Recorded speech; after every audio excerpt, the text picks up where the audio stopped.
আসসালামু আলাইকুম বন্ধুরা, সবাই কেমন আছো? আশা করি সকলে ভালো আছো। তো বহুত দিন পর আরেকবার চলে আসলাম একটা নতুন ব্লগ নিয়ে।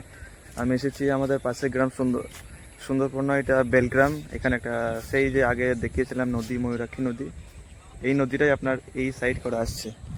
ওই যে দেখতে পাচ্ছেন, এই সাইডে সুন্দরপুর আর এইদিকে এটা বেলগ্রাম।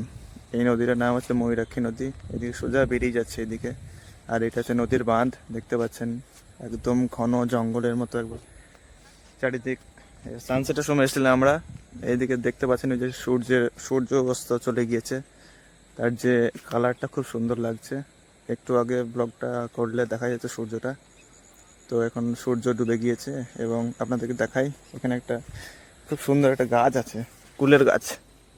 এইসব গাছ আমরা বাড়িতে লাগালে দেখেন অনেক কষ্টে বাড়ে, আবার ছাগল অনেকে খেয়ে ফেলে, ভালোভাবে হয় না। কিন্তু দেখুন এই প্রকৃতির মধ্যে এই গাছটায় 1 মাস 2 মাস পরে সে দেখবেন এটা অনেক বড় সাইজ হয়ে গেছে।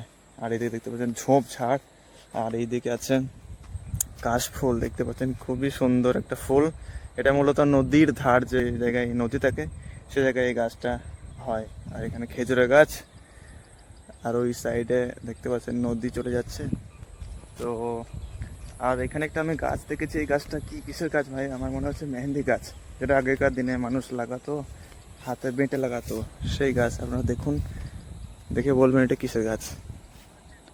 আমার তো মনে হচ্ছে মেহেন্দি গাছ, তবে আমি ঠিক জানি না কি গাছ এটা, মনে হচ্ছে আমার।